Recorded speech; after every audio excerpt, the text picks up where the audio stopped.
In this video, we're going to introduce a new concept, which is essentially electric field strength. We need to understand what is an electric field, or what is electric field strength. What are some of the equations that we can utilize? In this video, we're going to do exactly that. So the objective that we're going to be tackling is we're going to use E is equals to Q over 4 pi epsilon R squared, right? In the last video, we introduced Coulomb's law and we came up with this equation, F is equals to QQ over 4 pi epsilon R squared. Okay.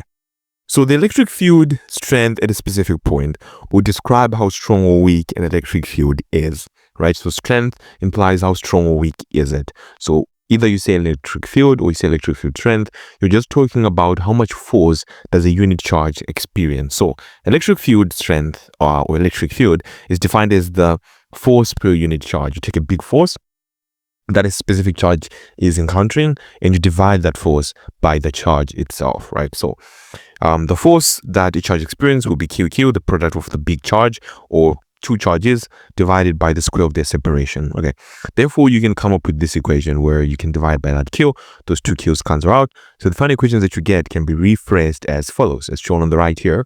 We have E is equals to Q over 4 pi epsilon R squared. That's basically the final equation that you end up with. So you can see that the electric field strength is not constant, right? It's going to vary. If you have big, let's say, negative charge, that's going to drag in a positive charge. The electric field strength of that big negative charge is going to decrease the further away you get away from it, right? So R squared is the distance. The more you get away from a negative charge, the less you can expect the electric field strength to be. So what that means is that the field strength actually decreases, right? So it decreases by a factor of 4. Okay. So every single time we double the distance, the electric field strength will decrease by a factor of 4. Okay. The graph of electric field strength against distance. So since we have the relationship that says E is equals to Q over 4 pi epsilon R squared, we can therefore be expected to explore the relationship between E and R. How exactly does the value of R change as you move through a specific distance? Okay, so the variation of electric field strength inside a conductor can be explored as follows. If you're inside of the conductor itself, so let's assume you have a very big positive charge and you take a positive charge, you place it in there. You want to explore how does the electric field strength vary when you're inside that positive field. Now, the charge on the sphere will distribute itself evenly around the surface of the sphere. Okay, so if you place a positive charge inside the sphere, it will not experience any net force. Think about it. If it's a big positive charge and the charge is distributed on the surface, that implies if you're in the middle, you're going to be pulled in every single direction. You don't know where to go. Right? You try to move in that direction, you're repelled. You try to move in that direction, you're repelled. So you're always going to be stationary, stagnant, and stuck in the middle. So what this means is that the resultant force that a charge is going to experience if it's inside of a sphere is going to be 0. So we can therefore see that if you have a graph of electric field strength against distance, or if you forever, for some reason, see the value of E being 0, that implies you're inside the sphere. And for most questions that you're going to encounter, they'll always give you the radius. So they will not give you the entire sphere. So it's not like this is the entire sphere, but it's more so like this. Okay? Something like this. Where this is essentially the radius R. So in some questions, if they ask you, what is the radius of this sphere? All you have to do is look at the point where E is 0. Just look at the distance R. So let's assume they tell you that, hey, this is 4 centimeters. That means, the radius of that sphere is 4 centimeters if you're going to think about that. Okay. But once you get outside of the conductor, so once you're standing here, exactly outside of the conductor, you're going to have a variation of R that's a little bit different. And questions will ask you to then plot that variation with distance. So you need to be well equipped with the tools to do that. So we're going to explore the relationship between E and distance. Now we know that E is inversely proportional to 1 over R squared. So the moment you get out, that law is going to apply. In mathematics, such a graph can easily be understood and plotted quite fairly easily.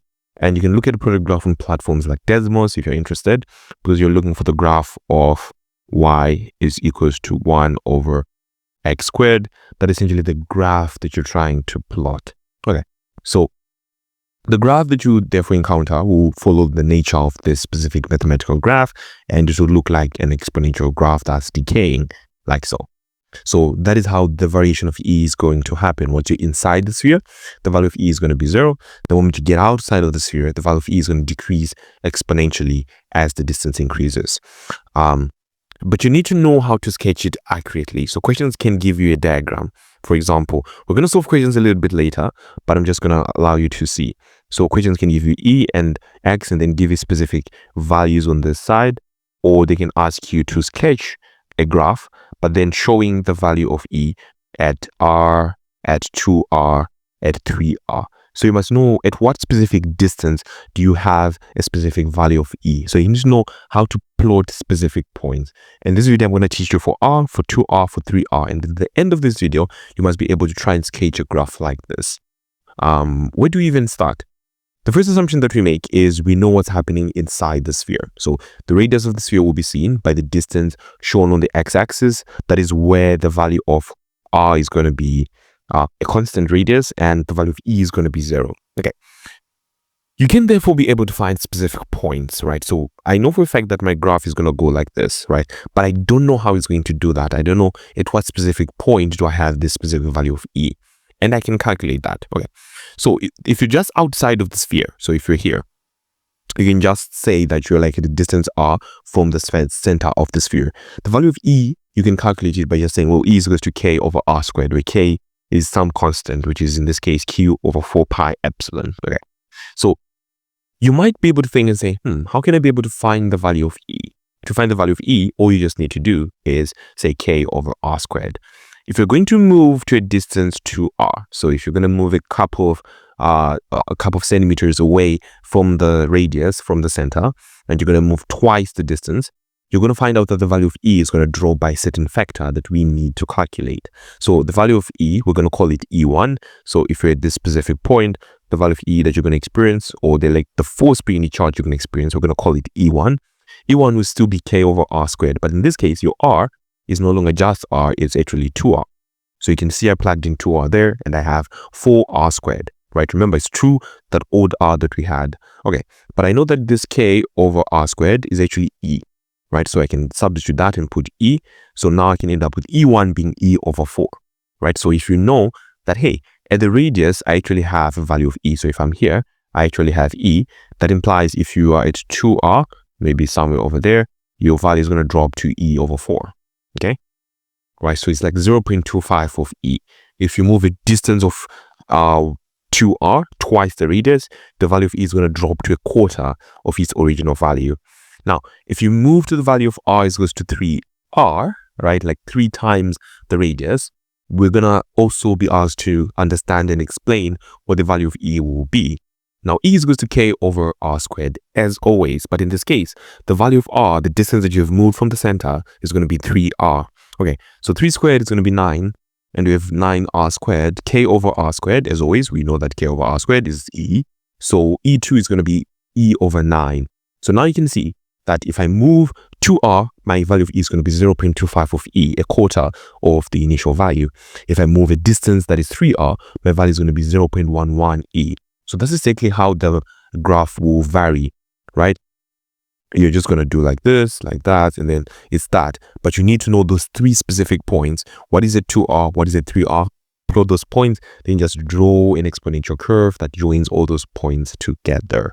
Okay, I hope now you can see a little bit of the variations of E with distance and how you can be able to make these calculations. Now, remember, you need to know what is electric field strength, and you need to know how electric field strength relates with distance, how the variation of electric field strength can be understood. In the next video, we're going to explore multiple ways in which those variations can be explored. But in this video, that was our main focus, understanding how E is actually varying and how it's decreasing as distance moves. One last derivation that you need to be aware of, though, is how E can be calculated from, or how E is related to V over D. Okay, so when we started this video, we introduced what a uniform electric field actually is, okay? So we introduced a uniform electric field and said, hey, the work done if you're going to move in a specific field is going to be force times distance, right? That's just typical work done. But then we introduced from electricity and said work done is equal to VQ. If you don't remember, go and look at that video. We divided by Q on both sides and we ended up with E is equal to V over D. We ended up by saying if you have a specific separation in a uniform electric field. If you have a specific value of V, right? So if this is like 230 volts and this is like 0 volts, delta V, which is essentially 230, divided by the distance, which is the separation of the plates, will give you the electric field strength for a uniform field, right? So another graph you might be asked to know, you need to just be mindful of this, is the electric field strength for uniform fields. So since you know that E is equal to V over D, so you know that E is equal to V over D, you can therefore make V the subject of formula. So if you have electric field, or electric potential, sorry, on one axis, then you have the distance moved on the other axis, the value of E is going to be the gradient for that specific graph.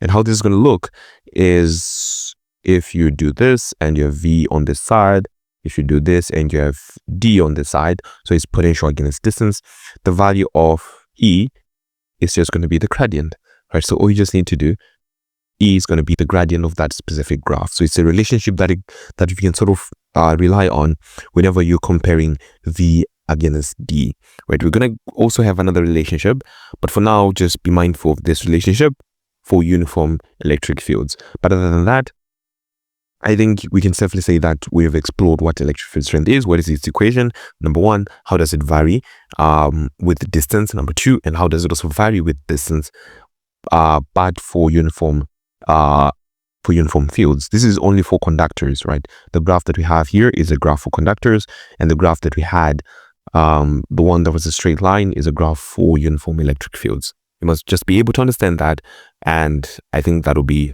all. In the next video, we're going to introduce specific variations that you're required to understand by Cambridge. So I'll catch you guys in that video.